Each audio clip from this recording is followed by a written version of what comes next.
coming in. Massive protests in Bangladesh. Violence has erupted overnight after the death of a student leader. Now, the offices of two leading dailies have been gutted by angry mobs. They were protesting at the Indian High Commission. This is stone pelting that has been reported at the Indian ambassador's home as well. So, India has issued safety advisory for citizens in Dhaka as the army has been deployed on the streets and journalists have been attacked by protesters. This is the Bangladesh Interim government chief who is appealing for peace. Now, over 30 plus stranded journalists and staff of Daily Star newspaper rescued by Bangladesh Army and Fire Brigade using a sky ladder in Dhaka. All of them had taken shelter at the rooftop after radical mobsters set the building afire after launching a major attack. Major tragedy has been averted with the advisory that is being put out particularly for Indian nationals and students by the Indian High Commission in Dhaka. Now, there has been a march, a protest in front of Indian assistant, the High Commission, and this is over the death of the, leader, the student leader. Now, while it is the interim government chief that is appealing for peace, as it is a prominent leader of the July Uprising and a spokesperson who was shot dead last week. He died on Thursday night while undergoing treatment at a Singapore hospital after fighting for his life for 6 days. Protests have erupted overnight since his death. Actually, just after spreading the news that Osman Hadi is a very popular young protester and leader of last year's mass uprising, through which nearly 16 years long authoritarian ruling of Sheikh Hasina was dethroned. And after hearing the news, students and youth brought out on the street, and just look behind me, there is fire and people, especially youth, are agitating here. And the house of former the students are claiming whom as fascist Sheikh Hasina and her father's house here, and they are demolishing the house. It was already demolished last year, you know that, and now they are also trying to demolish the rest part of the house. Actually, this is the expression of anger of the students and protesters. They say that Hadi was a voice against tyranny. Hadi was a voice in favor of democracy. So after the killing of Hadi, they are now demanding immediate punishment of the killer. And they already attacked the Prothomalo and Daily Star, two prominent newspapers, because according to their statement, these two newspapers from the very beginning reported in favor of fascism. So they are so much agitated against the two newspapers. However, army and other law enforcers some moment back took position in front of that two newspapers. And now the agitated young students and protesters are here in front of Dhanmondi, in front of the house of former President and Prime Minister Sheikh Hasina. And they are promising that until the punishment of the killer, they would continue their peace movement. And this house that they consider as the icon of fascism should not be stand anymore here. So they are working to demolish the rest part of former Prime Minister Sheikh Hasina's house. Right, thank you for getting us all those very details. And senior journalist Rubaid, in fact, is explaining to us the sequence of events and how the protests actually unfolded. The latest that we have from Dhaka is that around 10:30 p.m., just after the news that broke out from Singapore that Osman Hadi, the Inqilab Moncho or the Inqilab platform convener, has died of his bullet wound attained almost a week back from an assassination attempt, has died. Dozens of protesters gathered at Shahbag, a center point in Dhaka, and started protesting and slogans and calling out for trials of those who were responsible for the killing. And as we have seen for the last 4, 5, 6, 7 days, that the rage, the protest, the fury has been building up regarding this particular incident, the assassination attempt now, of murder of Osman Hadi, that the killer allegedly escaped from the law enforcement agencies and escaped the country itself. When these alleged reports came out in the media, the supporters of Osman Hadi got furiated, and the fury and the grief was sort of building up. And what we see today in Dhaka, we are hearing a big gathering at Shahbag, and a big protest is going on in Shahbag. This is the result of the accumulation of the 4, 5, 6 days, what we have seen in the capital of Bangladesh.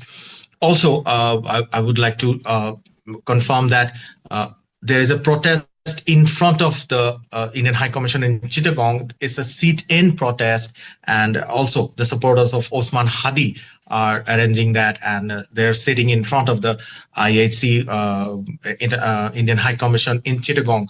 So things are heating up, and we'll surely see some updates on these incidents that have been going on. And as I've mentioned, I would like to mention it again that this is not a separate incident. It has been building up for 3, 4, 5, 6 days. So this was the latest from Dhaka. Right, thank you so much for joining us with those very details. We also have Saurabh Gupta with us. Saurabh, take us through, what we're hearing as a senior journalist. Rubaid Iftikhar was explaining to us that protesters are now attempting to march towards the Indian diplomatic premises, and that is something which is very concerning, and an advisory has been issued by the Indian government. Well, this is concerning, and this is something that obviously we've been reporting on. Now, these protests haven't erupted overnight. These are planned protests. And what we've been reporting is that there is an effort to somehow pin the blame on India. Now, while there is no evidence to suggest, or any foundation to suggest, that India has anything to do with the law and order situation in Bangladesh, there are groups within Bangladesh that want to somehow pin the responsibility on India. Internal law and order situation is something that the government of Bangladesh is responsible for. However, you all know there's also elections in February. And many within Bangladesh believe that there are groups that don't want that election to take place. They want to somehow disrupt that election. And looking for an external enemy is something that perhaps is an easy way to deflect responsibility for the law and order situation. That's something that many Bangladesh watchers believe is happening, with the focus on India. Now, as far as the protests are concerned, what's coming in, the reports that are coming in from Bangladesh are quite concerning. In fact, several news agencies are also reporting, that there are mobs that have, attacked, newspaper offices, in Koran Bazaar. And this is something that happened at around midnight, and the rest, and the journalists have had to be rescued. There are also other reports, like you said, of reports of protests around the Indian mission there. And there's also, we were just pointing out, there are protests in Chittagong also. But the ultimate goal of these protests is somehow to pin the responsibility on India. Now, we all know that there are Islamist radicals that are now entering the scene in Bangladesh. These are people who have links to Pakistan. There are people who have supported Pakistan even during the liberation struggle. Forces like the Jamaat-e-Islami Bangladesh have obviously closer ties to Pakistan, and the interim government in Bangladesh has openly stated that it wants to pursue closer ties with Pakistan. Now, as a result of that, we've seen high-level military visits from Pakistan to Bangladesh, and also ISI officials have been visiting Bangladesh. Now, many are saying that, all of this is not coincidental, that all of these things could be linked, and there is somehow an attempt to try and deflect the responsibility for the internal law and order situation in Bangladesh ahead of elections on India. India has very clearly insisted in a statement, the Ministry of External Affairs of India has said that the Bangladesh interim government, led by Chief Advisor Muhammad Yunus, who's equivalent to Prime Minister, must ensure law and order and a situation where elections can take place in a peaceful atmosphere so that Bangladesh can return to an elected government with a mandate from the people, unlike what it has now, which is an interim government, which many also believe wants to extend its stay on power.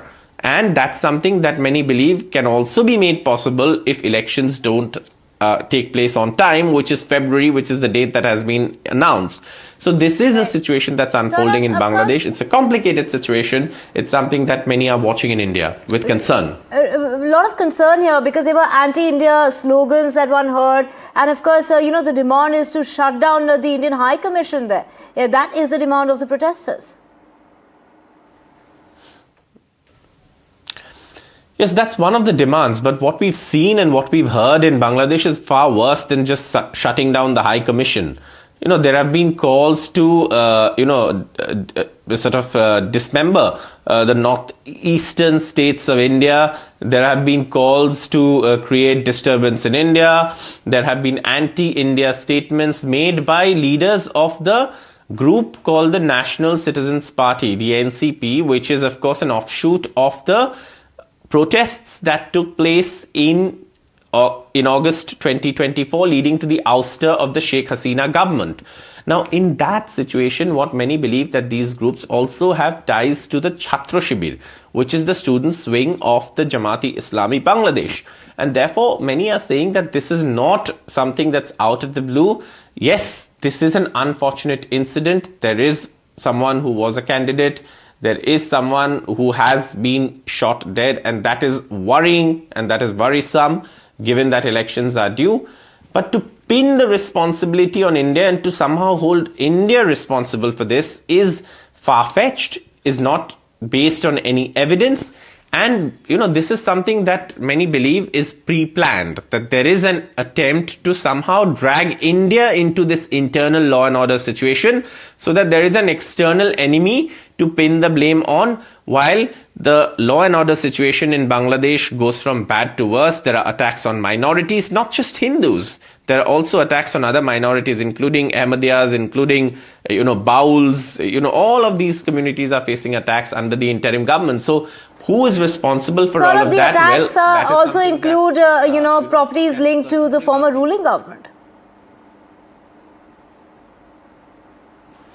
Yes, and now there are elections to be held. And, if we've seen in several places where if there is a problem with one group, then you allow elections to be held and you allow the people to reject that group. Now, in this case, yes, the Awami League has been banned. It's been banned from participating in the elections for quote-unquote crimes against the people of Bangladesh, crimes against humanity, for which the former Prime Minister who fled from the country has been sentenced to death by what we know as the ICJ. I beg your pardon, for what we know as the,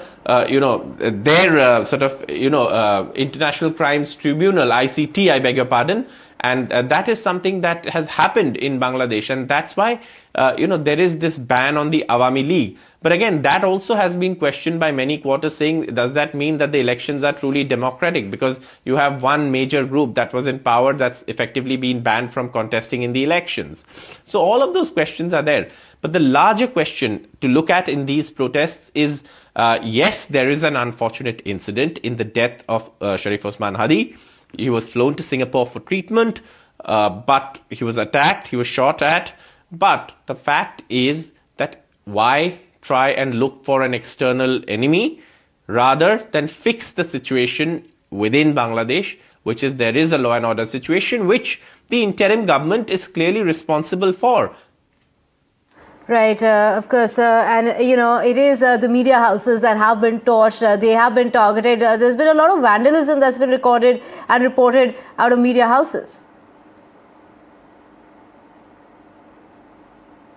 Absolutely. What we are seeing is also there has been some sort of an attack on, what we know as a very, very well-known daily in Bangladesh, the Daily Star. And what we're being given to understand, at least from reports that are coming in on the wires, on different wires, is that, a mob has attacked the office of the Daily Star in Kauran Bazar, in Kauran Bazar area of Dhaka. And what we know is that, also other, publications that we've seen, have sort of been targeted. And this is something that obviously, is again worrying, because, when you have attacks on the media in Bangladesh, then what does it signify? It signifies that the interim government of Bangladesh is completely losing control of the law and order situation. The streets are being taken over by Islamist radicals, groups like the Jamaati Islami Bangladesh, which are now running amok in the country. And somehow, to blame all of this on India is perhaps the easiest way to escape responsibility by the interim government. The attack that took place on Sharif Osman Hadi. Now, that is something that happened, unfortunate incident, no doubt. And to try and pin that, to try and somehow deflect responsibility for the internal law and order situation in India is something the interim government has been desperately trying to do. But while you have groups like the radical Islamist groups taking over the streets, while you have the interim government pursuing closer ties with Pakistan, a country that raped, murdered, committed untold atrocities on the people of Bangladesh during the liberation struggle. And so, it's a very worrying situation. In fact, the report that that committee that's headed by Shashi Tharoor also put out on Bangladesh is worrying, because there is a growing radicalization and radical forces are taking over. Cosmopolitan places are shrinking, freedoms are shrinking, minorities are under attack. There's also a law and order situation, and we know that eventually all of this will affect the elections. And many within Bangladesh believe that that's exactly what's happening here. Somehow create a law and order situation, blame it on an external, enemy, try and produce and portray a friendly country, India, that's always been friendly to the people of Bangladesh. India has invested in Bangladesh, not just, in terms of the relationship that it had. Let's, hold that thought. Let's listen in to what Yunus at the moment, Mohammed Yunus, has to say about the death and also the violence that has erupted since. আগামী দিনগুলোতে আমাদের সবাইকে ধৈর্য, সংযম, সাহস ও দূরদর্শিতার সঙ্গে এগিয়ে যেতে হবে, যাতে নির্বাচন ও গণতন্ত্রের শত্রু ফ্যাসিস্ট সন্ত্রাসী অপশক্তিকে চূড়ান্তভাবে পরাজিত করা যায়। এই শোকের মুহূর্তে আসুন আমরা শহীদ শরীফ ওসমান হাদির আদর্শ ও ত্যাগকে শক্তিতে পরিণত করি, ধৈর্য ধারণ করি, অপপ্রচার ও গুজবে কান না দেই এবং যে কোনো হঠকারী সিদ্ধান্ত থেকে বিরত থাকি। যারা দেশকে অস্থিতিশীল করতে চান তাদের ফাঁদে পা না দিয়ে আসুন আমরা সবাই ঐক্যবদ্ধভাবে গণতন্ত্র, ন্যায় বিচার ও গণমানুষের অধিকার প্রতিষ্ঠার পথে অবিচল পদক্ষেপে এগিয়ে যাই। Saurabh with us. Saurabh, we just heard Mohammed Yunus there, appealing for calm and peace. Of course, he's called it an irreplaceable loss when it comes to the student leader's death. Take us to the investigation, because the manhunt continues for those responsible for the death of the student leader.